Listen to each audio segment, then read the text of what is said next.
So yun guys, good morning. So ang topic natin for today's video is DHCP server pa rin. So explain ko lang yung ginawa natin last time. Di ba gumawa tayo ng DHCP service or server dito sa router na to. In-configure natin yung DHCP pool para sa VLAN 10 at VLAN 20. Nag-configure tayo ng sub-interface para sa VLAN 10 and VLAN 20. Tapos ito yung kanilang magiging default router. And para makakuha yung mga PC natin ng IP address based dun sa VLAN or sa network nila. So since si router ang mismong DHCP server natin, so madali na lang makakapag-request itong mga PC natin kasi siya yung destination eh. Okay? So di ba pag si VLAN 10, ito, wala pa siyang IP pero naka-enable yung DHCP server niya, magsisend siya ng DHCP request which is broadcast. Okay? And then pag na-send niya yung kay switch, ang behavior kasi ni switch is broadcast din. Pag may na-receive siyang traffic dito sa port niya, isi-send niya yan dun sa lahat ng port niya maliban dun sa port kung saan niya na-receive ito, which is dito. So since itong PC natin is nasa VLAN 10, pag send ng PC na to ng DHCP request, i-forward ni switch tong traffic na na-receive niya from VLAN 10 to lahat ng VLAN 10 na nakakonect sa kanya. So since ito naman VLAN 20, ito wala pa tayo. Isipin niyo wala muna to. Ito VLAN 20, hindi siya makaka-receive ng broadcast kasi pang VLAN 10 lang yung ma-receive. Pang VLAN 10 lang ang ma-receive ng ibang PC. Halimbawa, dito may PC. Tapos nasa VLAN nasa VLAN 10. Pag send ni PC ng DHCP request, ipo-forward ni switch yan sa lahat ng VLAN 10. So, siya makaka-receive siya ng broadcast. Okay? Then syempre, ipo-forward din niya ni switch or ni switch dito sa trunk link na to kasi pwedeng dumaan yung multiple VLANs dito sa trunk link na to eh. So, ipo-forward niya yan kay router dito. So, since DHCP request yun, and si router mismo ay DHCP server, ipaprocess niya yung request. Ipaprocess niya, and then, bibigyan niya si PC na nasa VLAN 10 ng IP address based sa network address niya, and based sa kung anong available IP address. So, since sa setup natin is after ng 10.1, so 10.2 ang na-receive niya. So, yun yung scenario natin last time. Paano naman halimbawa, hindi yung router ang ating DHCP server? Naglagay tayo talaga ng server dito na halimbawa ito, Windows server. Si Windows server, nasa VLAN 30 siya. And then, halimbawa, ito si PC. Si VLAN 10 PC. Wala siyang IP, magsasend siya ng DHCP request dito sa switch. And then, forward ni switch yung traffic papunta sa lahat ng VLAN 10. Dito, may PC tayo ulit dito VLAN 10. So, pag send niya VLAN 10 ng traffic, ng DHCP request, which is broadcast, ipo-forward yan dito ni switch. Diba? So, pero i-drop to ni PC. I-drop niya yung traffic yan kasi hindi naman siya DHCP server. So, switch naman, since pwedeng dumaan dito yung multiple VLAN sa trunk link niya, paulit-ulit ako, ang mangyayari, i-drop na rin ni router yan kasi si router, hindi siya nagre-receive ng traffic, ng broadcast traffic. So, pagdating sa kanya ng broadcast traffic, i-drop niya yun, hindi niya yun ipaprocess. Paano ngayon makakakuha itong dalawang PC ng IP address? Pero meron tayong DHCP server, di ba? Paano sila makakakuha ng address? Siyempre, sa tulong ng IP helper address. So, ito yung definition niya. It's a setting used on a router or layer 3 switch to help devices get IP address from a DHCP server that's not in the same network. Okay, so ganda yan. Mag-ano tayo ulit? Drawing. So, si PC, halimbawa, nag-configure na tayo dito ng IP helper address dito. Nag-configure na tayo kay router ng IP helper address. Then si PC, wala siyang IP pero naka-enable yung DHCP niya. Magsisend ulit siya ng DHCP request which is broadcast. So isasend yan ni switch sa lahat ng VLAN and then mapunta dito kay router din.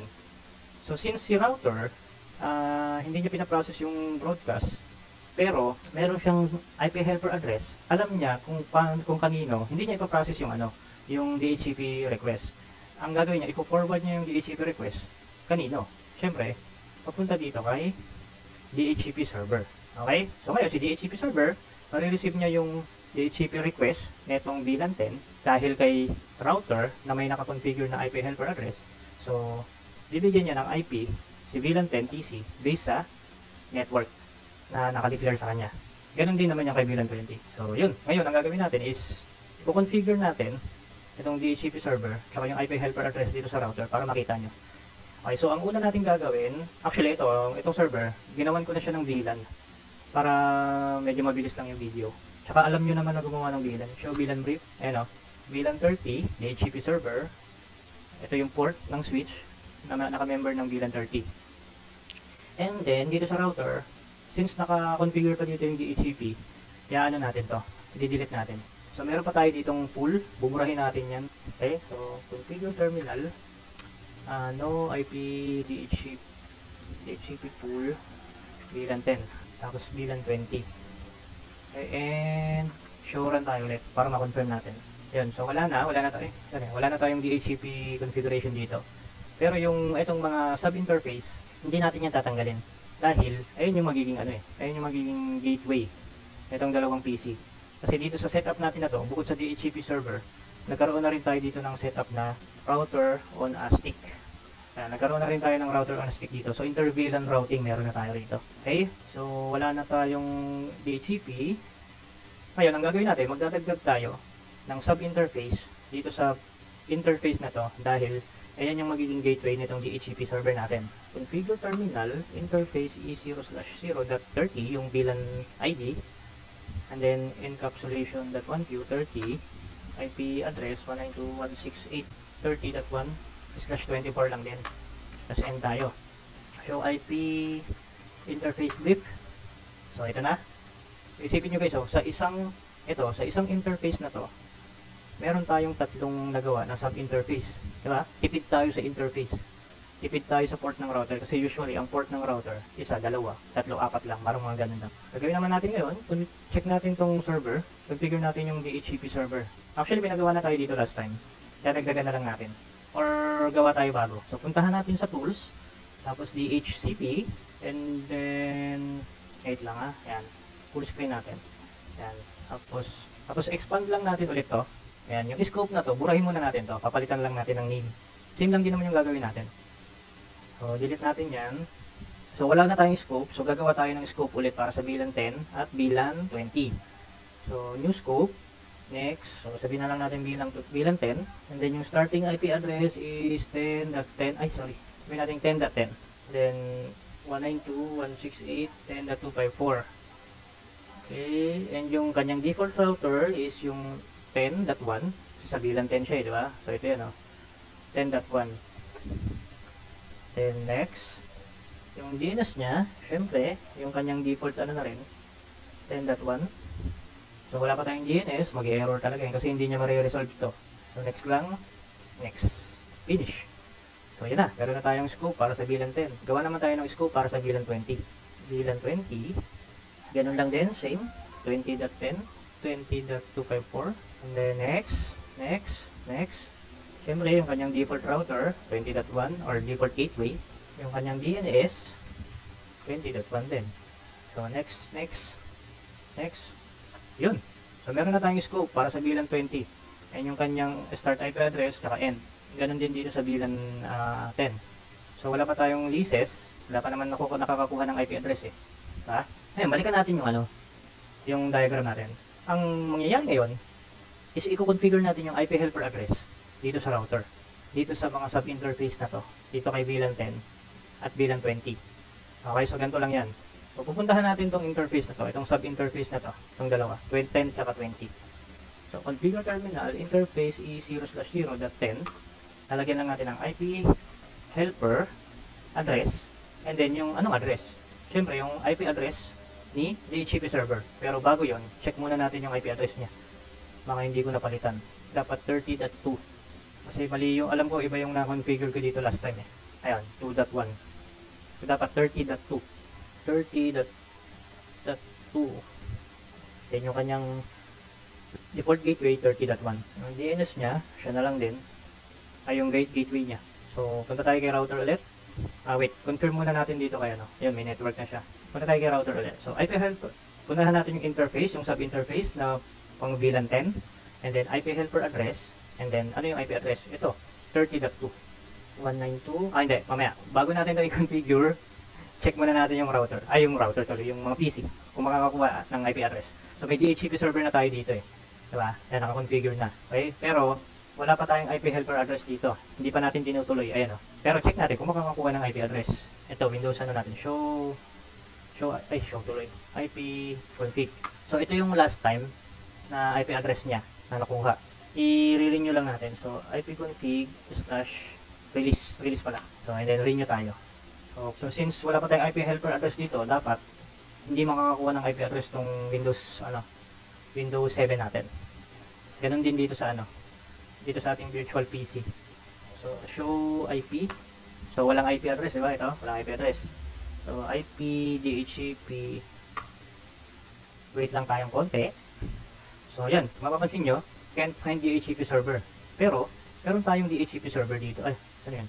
Meron tayong DHCP server. Ito, may nakagawa na nga tayo ng scope para sa VLAN 10 at sa VLAN 20. Ito rin. Ano na natin to? So, ipconfig tayo. So, API pa na rin ang nakukuha na itong Windows 7, itong VLAN 10. Diba?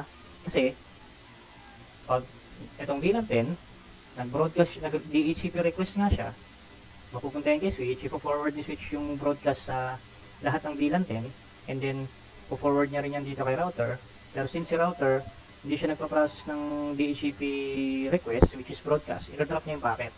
So ngayon, i-configure na natin yung IP helper address dito sa router para mat-testing natin kung makakakuha talaga ng IP itong dalawang PC natin dito. So kay router ulit, 192.168.30.2. Ayun yung IP address nito server yun tapos exit. Doon naman sa kabila, interface E0/0/.20 IP helper address 192.168.30.2. So end, show run. Kung mapapansin nyo, ito na yun meron tayong IP helper address para sa VLAN 10, IP helper address para sa VLAN 20. So paano nang mangyayari yan? Si VLAN 10 magsisend ng DHCP request, which is broadcast, and then mag-forward niya sa lahat ng VLAN 10. So na-forward niya, and then po-forward niya rin yung broadcast dito kay router. So since hindi nga ipaprocess ni router yung DHCP request kasi broadcast, i-drop niya. Pero since pag nakita niya na DHCP request yun, and then meron siyang IP helper address, alam niya kung paano ituturo niya kung sino yung DHCP server na pwedeng mag-process ng DHCP request. So nakatanggap siya dito, forward niya dito, papunta rito, and then marireceive ni DHCP server yung request, and then makikita niya, dito yan sa network na to para sa VLAN 10, and then boom, process niya, send. May IP address na yung VLAN 10 natin, same dito sa VLAN 20. So try natin. Punta tayo kay Windows 7. So ipconfig /renew. Tingnan natin kung makukuha ng IP address. Dito na rin kay try natin. Ayun nagdora na Boom. Nakakuha na siya ng IP address na 20.10, which is yung dineclare natin dito kay VLAN 20. Ayun 20.10 ang starting IP address. Check natin yung leases refresh. Boom, meron na. Sa Windows 7 naman, ayun boom, meron na, 10.10.10. 10.10.10, sorry. 191.68.10.10. Ayun VLAN 10 yan So check natin. Sa VLAN 10. Ito, kay VLAN 10 tayo. Ito, sa leases. Refresh. Boom. Meron na. Nakakuha na ng IP itong dalawang PC natin dito. Galing dito sa DHCP server na nasa ibang network or ibang VLAN. Yan, titignan nyo guys, magkakaibang network na yan, magkakaibang VLAN na yan. And then, nakakakuha sila ng IP address dito sa DHCP server gamit tong router kasi meron siyang IP helper address. Baga si router ang nag-forward ng traffic papunta dito sa DHCP server. Parang ganito kasi yan Pag na-receive ni router yung broadcast, isesend niya yung DHCP request dito kay server.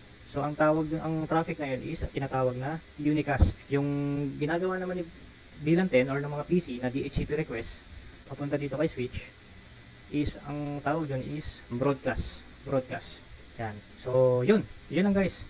Maraming salamat sa panonood.